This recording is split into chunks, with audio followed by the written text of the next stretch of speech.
नमस्कार दोस्तों, मैं नित्यानंद पांडे नित्य साधना में आपका स्वागत करते हैं। तो आज हम चर्चा करेंगे सावन सोमवार की कथा। सावन सोमवार की कथा दोस्तों कहने से, सुनने से, अगर आप कहते नहीं हैं, पढ़ते नहीं हैं, तो केवल अगर सुनते भी हैं तो इतने से भी भगवान शिव की कृपा आप पर बनी रहेगी। आपके जीवन में किसी प्रकार का कष्ट नहीं रहेगा। तो शुरू करते हैं सावन सोमवार की कथा। तो दोस्तों, एक साहूकार था जो भगवान शिव का अनन्य भक्त था।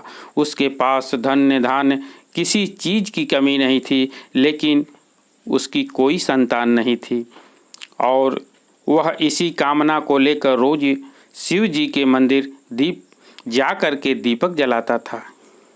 इसके इस भक्ति भाव को देखकर एक दिन माता पार्वती ने शिव जी से कहा, हे प्रभु, यह साहूकार आपका अनन्य भक्त है।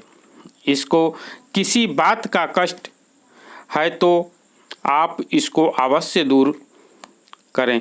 शिव जी बोले, हे पार्वती, इस साहूकार के पास पुत्र नहीं है, यह इसी से दुखी रहता है।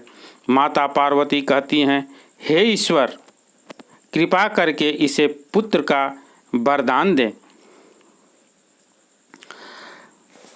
तब भोलेनाथ ने कहा, हे पार्वती, साहूकार के भाग्य में पुत्र का योग नहीं है।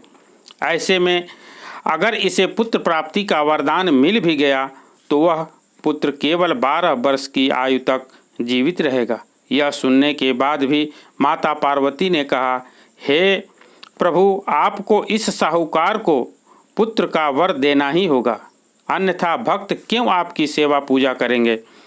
माता की बार बार कहने से भोलेनाथ ने साहूकार को पुत्र वरदान दिया, लेकिन यह भी कहा कि वह केवल 12 वर्ष तक ही पुत्र जीवित रहेगा। साहूकार यह सारी बातें सुन रहा था, इसलिए उसे न तो खुशी हुई और न ही दुख। वह पहले की ही तरह भोलेनाथ की पूजा अर्चना करता रहा। उधर सेठानी गर्भवती हुई और 9वें महीने में सुंदर बालक की प्राप्ति हुई।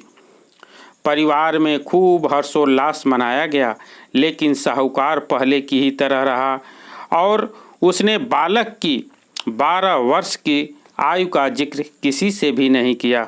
जब बालक 11 वर्ष की आयु हो गई बालक की, एक दिन साहूकार की सेठानी ने बालक के विवाह के लिए कहा तो साहूकार ने कहा कि वह अभी बालक को पढ़ने के लिए काशी जी भेजेगा। इसके बाद उसने बालक के मामा को बुलाया और कहा कि इसे काशी पढ़ने के लिए ले जाओ और रास्ते में जिस भी स्थान पर रुकना वहाँ यज्ञ करते और ब्राह्मणों को भोजन कराते हुए जाना। दोस्तों,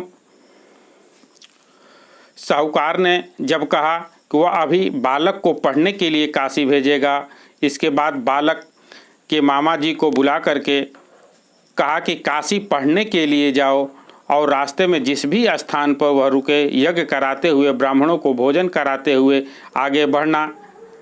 उन्होंने भी इसी तरह करते हुए जा रहे थे कि रास्ते में एक राजकुमारी का विवाह था।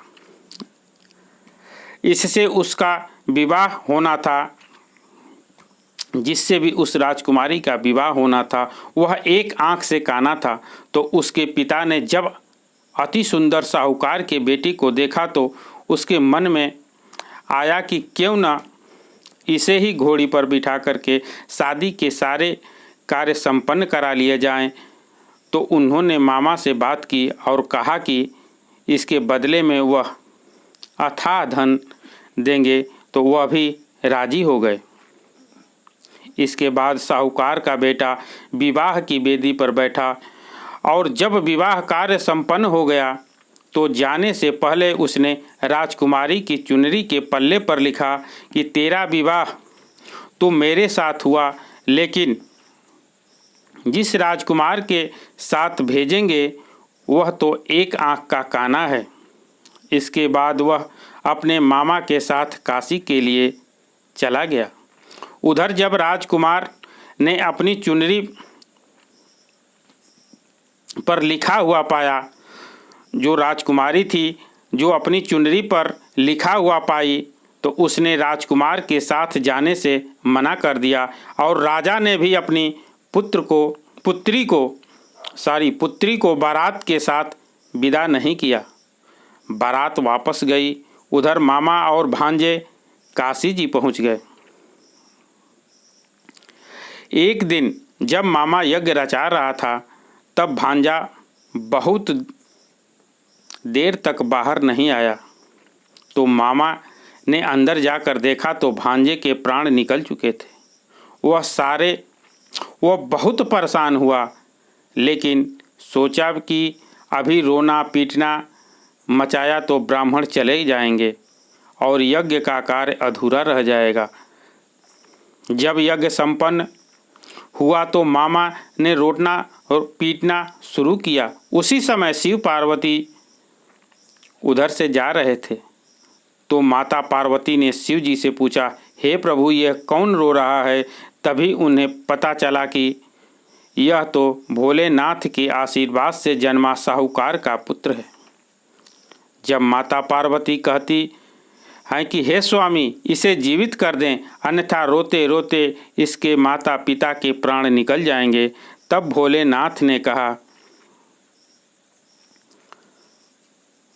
पार्वती, इसकी आयु इतनी ही थी जो यह भोग चुका है। लेकिन माँ के बार बार आग्रह करने पर भोलेनाथ ने उसे जीवित कर दिया। लड़का ओम नमः शिवाय करते हुए जी उठा और मामा भांजे दोनों ने ईश्वर को धन्यवाद दिया और अपनी नगरी की ओर लौटे। रास्ते में वह नगर पड़ा और राजकुमारी ने उन्हें पहचान लिया। तब राजा ने राजकुमारी को साहूकार के बेटे के साथ बहुत सारे धन्य धान के साथ विदा किया। उधर साहूकार और उसकी पत्नी छत पर बैठे थे। उन्होंने यह प्रण कर रखा था कि यदि उनका पुत्र सकुशल न लौटा तो वह छत से कूद करके अपने प्राण त्याग देंगे। तभी उनके लड़के के मामा ने आकर साहूकार के बेटे और बहू के आने का समाचार सुनाया, लेकिन वे नहीं माने। तो मामा ने शपथ पूर्वक कहा। तब तो दोनों को विश्वास हो गया और दोनों ने अपने बेटे और बहू का स्वागत किया। उसी रात साहूकार को स्वप्न में शिव जी के दर्शन हुए और कहा कि तुम्हारे पूजन से मैं प्रसन्न हुआ। इसी प्रकार से जो व्यक्ति इस कथा को पढ़ेगा या सुनेगा उसके समस्त दुख दूर हो जाएंगे और मनोवांछित फल सभी कामनाओं की पूर्ति होगी। तो दोस्तों, जो इस कथा को सुनता है, भगवान शिव की आराधना करता है, पूजा करता है, उसके सभी मनोकामना पूर्ण हो जाती हैं। तो यह थी कथा। तो मिलते हैं कुछ ऐसी ही ज्ञानवर्धक वीडियो के साथ। धन्यवाद।